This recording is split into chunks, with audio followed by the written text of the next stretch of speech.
Hey folks, I'm going to be doing a lot more of these now that I'm kind of set up. I'm going to start calling this Lap Steel Lunchbox. So today I'm going to go over a tune I've been playing with a band called Chattahoochee by Alan Jackson. Just going to kind of show what I like to do on this song and some of the things I do. So hopefully you can see everything really clear. This is a old Supro Lap Steel through some simple pedals. I'm really just using a Klone, a simple Boss delay into a modified Princeton Reverb. So how I start the tune is this. So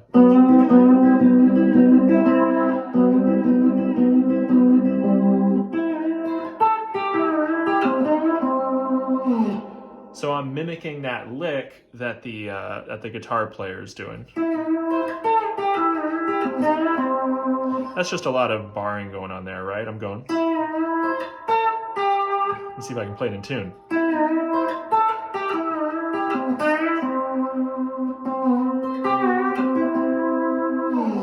So that's that intro. You do this kind of.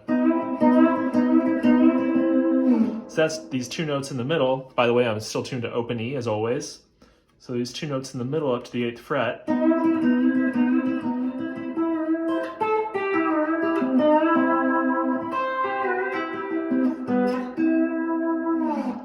So that's the intro, and then you're just kind of jamming on C.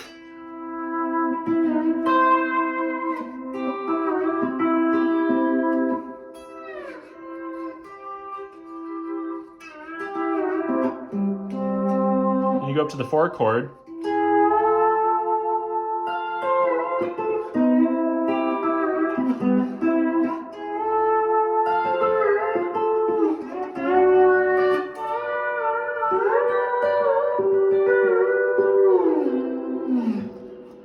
So what I did there was I went up to the 4 chord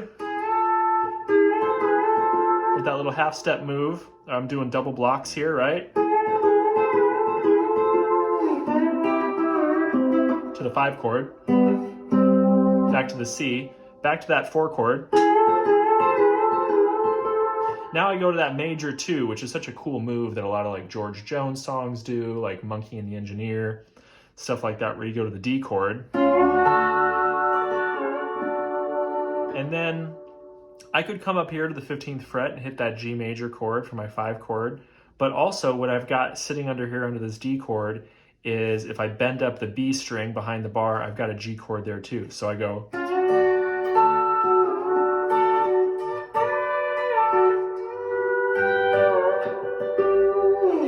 And then I kind of arpeggiate that G chord. So I go.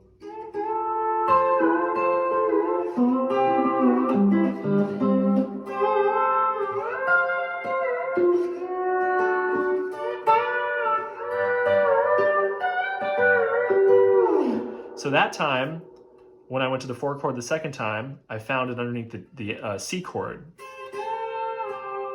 And then at the end there, I love this little lick here where I do this on a Dixie Chicks tune as well. I start at the F sharp.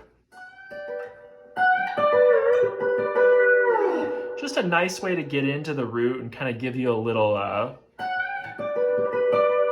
So that time I was at the F sharp and I used my pinky to go F sharp, G, F sharp. So I did the major 7 to the root, to the major 7, and then I went down my arpeggio. So a few different ways to bring in that major 7 on the 5 chord, which would be an F sharp note.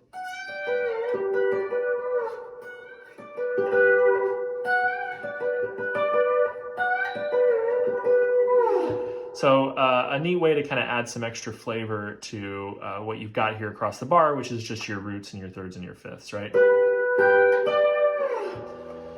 So that's the gist of the song, right? You're into those chords, and then when you go to take a solo, you start on the 4 chord. So you could kind of do something like...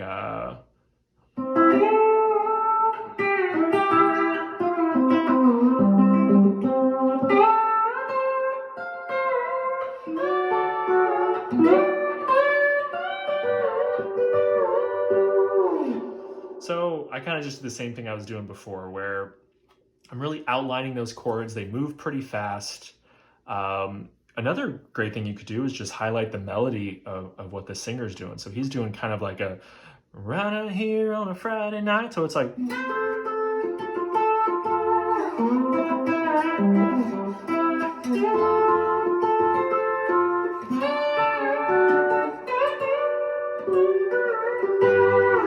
So that's kind of the rhythm of that bridge vocal part. You could just stick with something like that and it would sound really good. So kind of like a...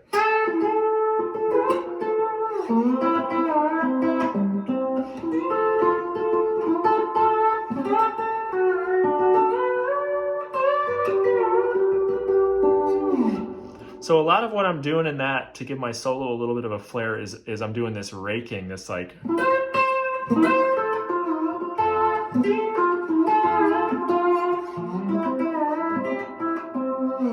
So I'm taking my thumb and kind of raking to the note that I want and using the thumb to mute everything else.